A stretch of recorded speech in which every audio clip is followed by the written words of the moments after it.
कि आपने अपना कोई new e commerce store launch की या किसी ई कॉमर्स एसईओ की स्ट्रेटजीज में स्टक है, ना आपकी वेबसाइट पे ट्रैफिक आ रही है और ना सेल्स आ रही है, और मैक्सिमम केसेस में आपकी वेबसाइट पे ट्रैफिक तो आ रही होती है बट सेल्स नहीं आ रही होती। आज हम बात करेंगे कि आप किस तरह ई कॉमर्स एसईओ की स्ट्रेटजीज को लेके चल सकते हो और अपनी वेबसाइट की सेल्स को कंसिस्टेंटली इंप्रूव कर सकते हो। इसमें मैं बेसिक टू एडवांस लेवल तक उन सारी स्ट्रेटजीज पे बात करूं जिसको आप यूज करके अपने multiple product pages, product categories pages और ब्लॉग पोस्ट से ट्रैफिक लेके आके अपनी मैक्सिमम सेल्स जनरेट कर सकते हो। इन सारे प्रोसेस को मैंने 8 पॉइंट में ब्रेक डाउन किया है जिसको आप इस वीडियो में डिस्कस करेंगे। Step number 1, keyword research. E commerce SEO का मतलब ये नहीं है कि आप सिर्फ प्रोडक्ट पेजेस की एसईओ करें। ई कॉमर्स में ऑलमोस्ट 70 to 80% आपको ट्रैफिक प्रोडक्ट कैटेगरी पेजेस पे आती है, तो आपका कोर फोकस होना चाहिए कि आप प्रोडक्ट कैटेगरी पेजेस पे, प्रोडक्ट पे, ब्लॉग पोस्ट पे, इन सब पे फोकस करो एक साथ, ताकि आपकी वेबसाइट की रैंकिंग कंसिस्टेंटली इंप्रूव करे और मल्टीपल सोर्सेज से आपको ट्रैफिक मिले। क्योंकि मेरे बहुत से क्लाइंट हैं जिन पे 1000 प्लस प्रोडक्ट पेजेस होते हैं, जिसमें प्रोडक्ट पेजेस होते हैं और प्रोडक्ट कैटेगरी पेजेस होते हैं और सब कैटेगरीज भी होती हैं, मैक्सिमम टाइम प्रोडक्ट कैटेगरीज। तो आपका कोर फोकस ये होना चाहिए कि आप प्रोडक्ट कैटेगरीज पे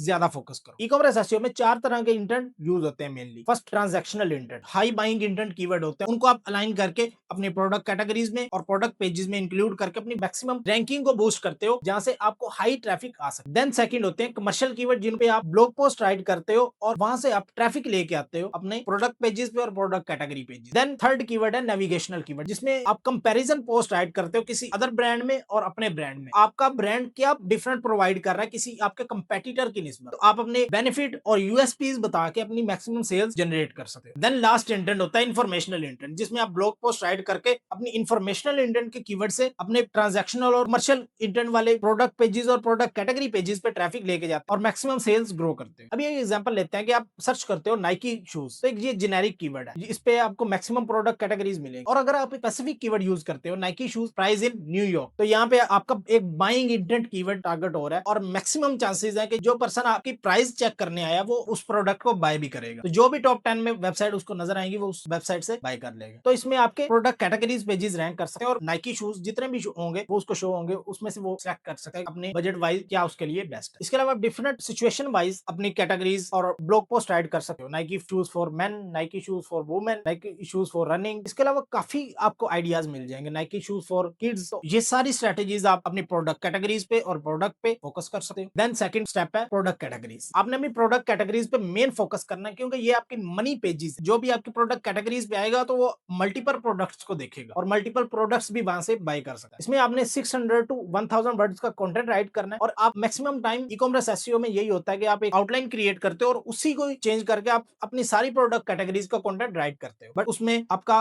मेन कीवर्ड और रिलेटेड सिमेंटिक कीवर्ड और एंटिटीज चेंज हो जाती हैं, बाकी सारा स्ट्रक्चर वही रहता है। Internal linking, related schema markup, ये बहुत इंपॉर्टेंट है किसी भी ई कॉमर्स स्टोर की स्ट्रेटजीज। ई कॉमर्स एसईओ में आप product schema, local business schema और ऑर्गेनाइजेशनल स्कीमा इंप्लीमेंट कर सकते हैं। इसके अलावा आपने ये माइंड में मस्ट रखना है कि आप एफएक्यू सब प्रोडक्ट कैटेगरीज में मस्ट इंक्लूड करो। Then third thing is product page optimisation. आपने अपने प्रोडक्ट पेजेस पे भी 800 to 1000 वर्ड का कंटेंट राइट करना और उसका भी almost structure high buying intent keyword को फोकस करके इंक्लूड करना है और उसमें प्रोडक्ट के बेनिफिट्स, यूएसपीज और अपनी मैक्सिमम डिस्क्रिप्शन इंक्लूड करनी है जो यूजर को एंगेज करे और उसमें यूजर के पेन पॉइंट हो जिसकी वजह से वो आपकी प्रोडक्ट बाय करे। इसके अलावा आप रिव्यूज ऐड कर सकते हो, एफएक्यूज ऐड कर सकते हो और प्रोडक्ट स्कीमास भी इंप्लीमेंट कर सकते हो। Step number 4, internal linking. Internal linking हर स्ट्रेटजीज में एक मेन इंपॉर्टेंट फैक्टर है, चाहे आप लोकल बिजनेस को देखो, ई कॉमर्स स्टोर हो या ब्लॉगिंग वेबसाइट हो। इंटरनल लिंकिंग बहुत इंपॉर्टेंट है। आप प्रोडक्ट कैटेगरीज को प्रोडक्ट पेजेस के साथ और प्रोडक्ट पेजेस को रिलेटेड ब्लॉग्स और ब्लॉग से आप प्रोडक्ट कैटेगरीज पे रिलेटेड ट्रैफिक लेके आ सकते हो। इससे आपकी क्रोलिंग और इंडेक्सिंग भी फास्ट होगी और गूगल आपके वेबसाइट के स्ट्रक्चर को भी इजीली एनालाइज कर। Step number 5, technical SEO. Technical SEO में आपने बहुत फोकस करना है, क्योंकि ई कॉमर्स एसईओ में मेन जो इश्यूज आते हैं वो टेक्निकल एसईओ की। आपने मस्ट अपने मेन कोर वेब वाइटल्स पे बहुत ज्यादा फोकस करना है। इसके अलावा आपको मल्टीपल इश्यूज भी देखने को मिलते हैं सर्च कंसोल में, वो भी आप साथ साथ सॉल्व करते जाएं। ये आपकी वेबसाइट की क्रोलिंग और इंडेक्सिंग भी फास्ट करेगा और आपकी वेबसाइट की रैंकिंग भी कंसिस्टेंटली इंप्रूव करे। Step number 6, e commerce SEO में आपने सिर्फ प्रोडक्ट कैटेगरीज या प्रोडक्ट पेजेस पे काम नहीं करना, अपने ब्लॉग पोस्ट पे भी काम करना है, ताकि आपकी वेबसाइट की रैंकिंग भी इंप्रूव हो और आप इंफॉर्मेशनल कीवर्ड से अपने मनी पेजेस की तरफ भी ट्रैफिक लेके जा सकते। इसमें आप बेस्ट के कीवर्ड्स को टारगेट करके अपनी टाइटल ऐड कर सकते हो। 10 best running shoes in Pakistan, इसमें आप मल्टीपल गाइड्स क्रिएट कर सकते हो अपने प्रोडक्ट के related. 10 best comparison post, best की पोस्ट ऐड कर सकते हो और इसके अलावा आपको बहुत से आइडियाज मिल जाएंगे। स्टेप नंबर 7, आपने बैकलिंक्स पे मस्ट फोकस करना है, चाहे आपका लोकल बिजनेस है या ई कॉमर्स स्टोर है। इसमें आप नीचे एडिट्स पे फोकस कर सकते हो, गेस्ट पोस्ट पे फोकस कर सकते हो, पीआर पे फोकस कर सकते हो, ब्रांड मेंशन पे और लोकल साइटेशन पे भी फोकस कर सकते हो। ये आपकी वेबसाइट की रैंकिंग को कंसिस्टेंटली इंप्रूव करेगा। इससे गूगल के सामने भी आपकी आपकी वेबसाइट का ट्रस्ट इंक्रीज होगा और यूजर के सामने भी आपकी वेबसाइट का ट्रस्ट इंक्रीज होगा कि बहुत सी वेबसाइट आपकी वेबसाइट को रेफर कर रही है। Point number 8, conversion rate optimisation. आपने कन्वर्जन रेट ऑप्टिमाइजेशन पे बहुत ज्यादा फोकस कर, क्योंकि अगर आपका सीटीआर ही क्लियर नहीं होगा तो आपका यूजर कभी भी कन्वर्ट नहीं होगा। आपने अपनी वेबसाइट में conversion rate optimisation time by time focus करना है। इसके अलावा माइक्रोसॉफ्ट क्लैरिटी का टूल भी इंक्लूड कर सकते हो कि कोई भी मेरा यूजर आ रहा है तो वो कहां पे इंटरेक्ट कर रहा है, किस बटन के थ्रू, और क्या उसको इश्यूज आ रहे हैं जिस वजह से मेरी ट्रैफिक तो आ रही है बट सेल्स की तरफ नहीं जा रहा। आप इन सारे स्टेप को एनालाइज करके अपनी वेबसाइट की रैंकिंग कंसिस्टेंटली इंप्रूव कर सकते। आप प्रॉब्लम भी आइडेंटिफाई करो कि आपके चेकआउट पेज में या कार्ट पेज में कोई प्रॉब्लम तो नहीं है, उनको भी आप सॉल्व करके अपने टाइम बाय टाइम अपनी वेबसाइट की ऑप्टिमाइजेशन कर सकते हो। इन सारे स्टेप्स को यूज करके आप अपनी वेबसाइट की रैंकिंग को कंसिस्टेंटली इंप्रूव कर सकते हो। इस सारे प्रोसेस के लिए मैंने advance e commerce SEO checklist create की है जो मैं अपनी खुद क्लाइंट की वेबसाइट पे इंप्लीमेंट करता हूं। इसमें मैंने ऑल पॉइंट्स को डिस्कस किया, जैसे कि एसईओ की basic, keyword research, product pages की एसईओ, प्रोडक्ट कैटेगरी पेजेस की SEO, content strategy, off page SEO, branding, then site structure, technical SEO. All points को आप इसमें देखेंगे और इन सारी स्ट्रेटजीज को यूज करके आप अपनी वेबसाइट को ग्रो कर सकते हैं। अगर आपको ये चेकलिस्ट चाहिए तो कमेंट में राइट करो ई कॉमर्स एसईओ, तो ये चेकलिस्ट आपके डीएम में आ जाएगी। और अगर ये वीडियो हेल्पफुल लगी हो तो इस वीडियो को लाइक, फॉलो और शेयर लाजमी करना उन फ्रेंड के साथ जो लेटेस्ट ई कॉमर्स एसईओ की स्ट्रेटजीज लर्न करना चाहते हैं।